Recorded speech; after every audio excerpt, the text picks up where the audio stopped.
It's very nice to meet you guys. You're all very smiley today. we can't quite believe this is happening, that's why. Yeah.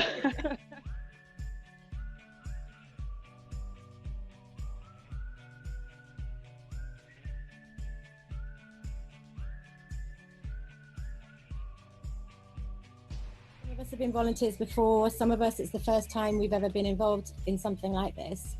But we've probably got about 120 people who are on our spreadsheet, who are up for driving, picking up prescriptions, getting people help shopping, and all those kind of things. And with a team of us, we leafleted every single house in our area with information about how the pharmacy is functioning in lockdown, any telephone numbers like food delivery services, and the hub helpline number.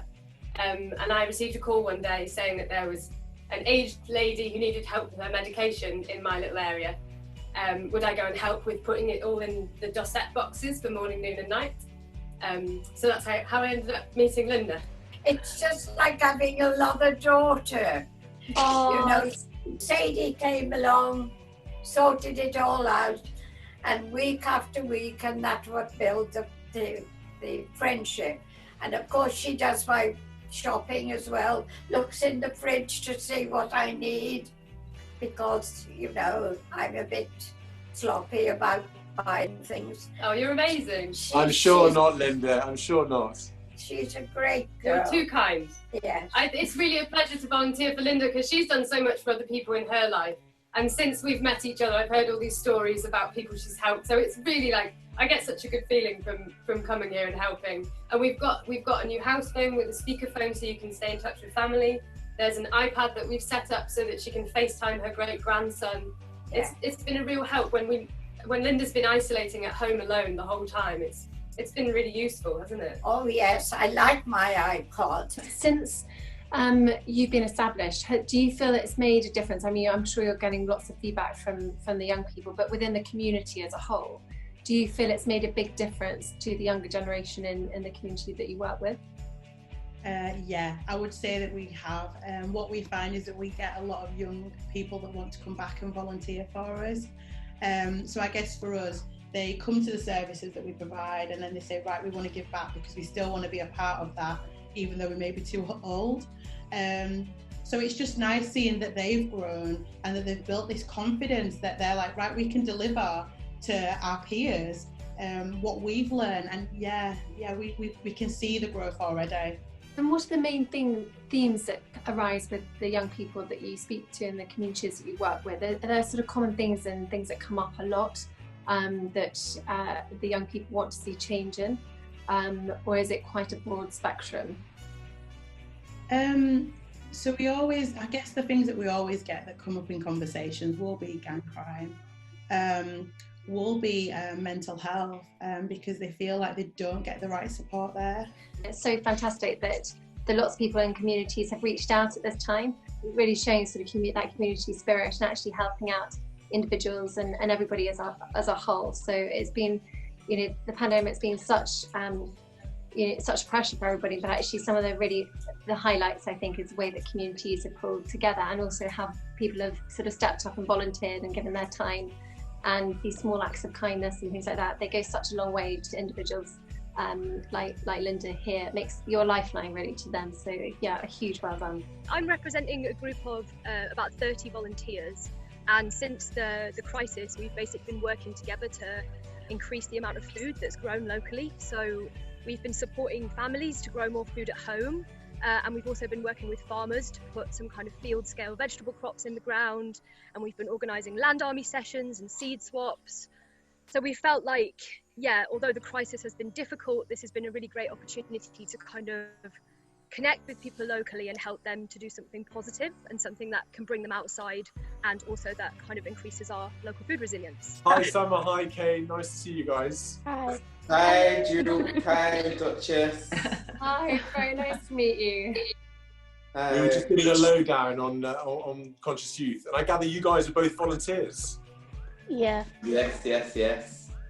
So what do you do? What do you do as part of your volunteering? Well, I started off teaching the younger children how to play chess and things like that, and then I just stayed, and then I was just going into Chestnut Centre with Serena and stuff, and volunteering, helping them out with the projects, dressing up. I even dressed up as Santa Claus one time. And then during the pandemic, I started working on a video called Types of Kids at School, and it's just something to make the kids laugh and stuff and giving them something to watch during lockdown. Are you a chess maestro, Kane? Yes, I'm not that good because I don't want to have everybody to play with. Kane, you'll have to give me some lessons. I'm terrible. You're a wonderful teacher, honestly. Honestly, it's so impressive to see young people volunteering. And would you recommend volunteering to other young people? Yeah, it's such a good experience, and I've got so many other opportunities out of it, like this. Like, imagine if everybody had it. It'd just be so amazing. Well, I think the world will be a better place with more of you both in it, because you're giving so much back, not only to the young people, but to your community as a whole. So really well done for all your hard work. It's brightened up our day seeing all 5 of you. There's a lot of smiles on the screen, so it's good to see everybody. We made all sorts of visors. We made handmade some, 3D printed some, laser cut some. Basically tried everything to sort of do all the different methods that we could to make what the community needed, really. The community coming together at this time of crisis, putting in place the infrastructure that's needed to sort of build back better and sort of honour the situation and the impacts of it, but also trying to demonstrate the commitment to sort of frontline workers with practical action. One of the reasons why I wanted to ring you guys, all of you, is to say, obviously it's National Volunteering Week, and we want to say a big thank you from both of us, and frankly, who can't be on this call to say thank you, which would be everybody. Thank you for all the volunteering you're doing. Thank you for all the time and all the effort you're putting in. It's been hugely rewarding and important that you guys are doing that. And as we've heard from Linda, all of you have been a lifeline to all the people you've helped in the area. So thank you so much for what you've been doing. Thank you. And Martin, to your point as well, one of the things that would be amazing, I think, for everyone in their communities is to carry on and still celebrate volunteering in the way that that everyone has been during the pandemic. You know, the fact that you guys are out there volunteering in your own ways, whether it's through gardening or the artistic, creative and technical side, Martin, with the work that you're doing, or the community volunteering side that you're doing. Everyone's got something to give back, and if we could continue one thing after the pandemic is us all engaging in our own ways with the community, I think that'd be really powerful. So well done.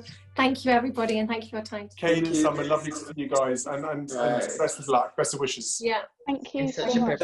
you. Thank you so much, everyone. Bye. Bye. Bye, guys. Bye.